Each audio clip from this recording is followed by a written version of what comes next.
ഇനി ലക്ഷദ്വീപിലേക്ക് പോകുമ്പോൾ അവിടെ പണ്ടാരഭൂമി പിടിച്ചെടുക്കലുമായി ബന്ധപ്പെട്ട വലിയ സംഘർഷങ്ങളൊക്കെ നടക്കുകയാണ്. അപ്പോൾ ഇന്നും അത് സംബന്ധിച്ചുള്ള നടപടിക്രമങ്ങൾ തുടരുകയാണ്. പ്രതിഷേധവും അതേപടി തുടരുമെന്നുള്ള വാർത്തകൾ തന്നെയാണ് വരുന്നത്.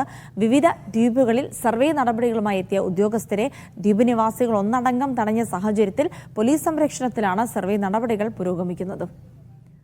ഷംന അശോക് ഉണ്ട് വിവരങ്ങൾ നൽകാനായി. ഷംന, ഇന്നും ഇപ്പോൾ സർവേ നടപടികൾ പുരോഗമിക്കുമ്പോൾ വലിയ പ്രതിഷേധമുണ്ടാകുമെന്നുള്ള കാര്യം തീർച്ചയാണ്. കാരണം വികസനം വേണമെന്ന്, അതുകൊണ്ടാണ് ഭൂമി പിടിച്ചെടുക്കുന്നത് എന്നുള്ള വാദം ജില്ലാ ഭരണകൂടം മുന്നോട്ട് വെക്കുമ്പോൾ ഈ ഭൂമിക്ക് അർഹമായ വില ലഭിക്കുന്നില്ല എന്നുള്ളതൊക്കെയാണ് അവിടെ നാട്ടുകാരെ ആകെ ആശങ്കയിലാക്കിയിരിക്കുന്നത്. എന്തായാലും ഈ പ്രശ്നങ്ങൾക്ക് പരിഹാരം കാണാതെ തന്നെയുള്ള ഈ സർവേ അത് വലിയ പ്രതിഷേധങ്ങൾക്ക് ഇന്നും വഴിവെക്കും, അല്ലേ?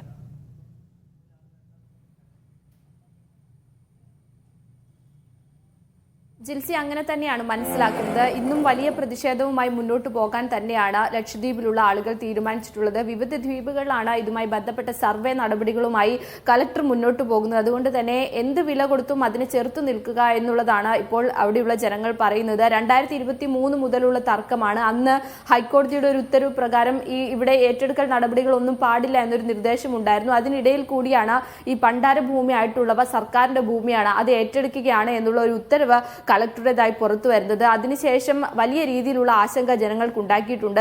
ഇത്രയും നാൾ ജീവിച്ചു പോന്നിരുന്ന സ്ഥലം സർക്കാരിലേക്ക് പോവുകയാണ് എന്നുള്ളൊരു ആശങ്കയാണ് അവർക്കുള്ളത്. മാത്രമല്ല, ജിൽസി സൂചിപ്പിച്ചതുപോലെയുള്ള പല പ്രശ്നങ്ങളും അവർ മുന്നോട്ട് വെക്കുകയുണ്ട്. ഈ ഭൂമി ഏറ്റെടുക്കുകയാണെങ്കിൽ അവർക്ക് ആവശ്യമായ വില പോലും നൽകില്ല എന്നുള്ളതാണ് പ്രധാനപ്പെട്ട പരാതി. അതുകൊണ്ട് ഇതൊരു ആശങ്കയായി തന്നെ നിലനിൽക്കുന്ന പശ്ചാത്തലത്തിൽ സർവേ നടപടികളുമായി മുന്നോട്ട് പോകാൻ സമ്മതിക്കുകയില്ല എന്നുള്ള ഉറച്ച നിലപാടിൽ ജനങ്ങൾ നിൽക്കുകയാണ്. ഇന്നലെയും കളക്ടറുടെ നേതൃത്വത്തിൽ വിവിധ ഉദ്യോഗസ്ഥരുമായി അവിടെ സർവേ നടപടികൾ ആരംഭിക്കാനായി എത്തിയിട്ടുണ്ടായിരുന്നു. പക്ഷേ അതിന് സമ്മതിച്ചിട്ടുണ്ടായിരുന്നില്ല. ലക്ഷദ്വീപ് MP ഹംദുള്ള സയ്യിദിന്റെ നേതൃത്വത്തിൽ ഇന്നലെ കളക്ടറുമായി ചർച്ച നടത്തിയെങ്കിലും സർവേ നടപടികൾ നിർത്തിവെക്കുന്നു എന്നുള്ള ഒരു ഉറപ്പ് അദ്ദേഹം നൽകിയിട്ടില്ല. അതുകൊണ്ട് തന്നെ ഇന്നും സർവേ നടപടികളുമായി ഭരണകൂടം മുന്നോട്ട് പോകുമെന്ന് തന്നെയാണ് മനസ്സിലാക്കുന്നത്. പക്ഷേ അതിനെ ശക്തമായി തന്നെ പ്രതിരോധിക്കുമെന്ന് ലക്ഷദ്വീപ് നിവാസികളും അറിയിക്കുന്നുണ്ട്. ഇന്നലെ കോൺഗ്രസിന്റെ നേതൃത്വത്തിലാണ് വലിയ പ്രതിഷേധം ദ്വീപിൽ അരങ്ങേറിയിട്ടുണ്ടായിരുന്നത്. പല സ്ഥലങ്ങളിലുണ്ട്. അന്ത്രോത്ത്, കൽപ്പനി തുടങ്ങിയ ദ്വീപുകളിൽ വലിയ പ്രതിഷേധം നടന്നിരുന്നു. ഇന്നും സമാനമായ ഒരു അന്തരീക്ഷം ലക്ഷദ്വീപിൽ ഉണ്ടാകും. സർവേ നടപടികളുമായി മുന്നോട്ട് പോകാൻ ഭരണകൂടത്തെ അനുവദിക്കില്ല എന്നുള്ളതാണ് ജനങ്ങൾ വ്യക്തമാക്കുന്നത്.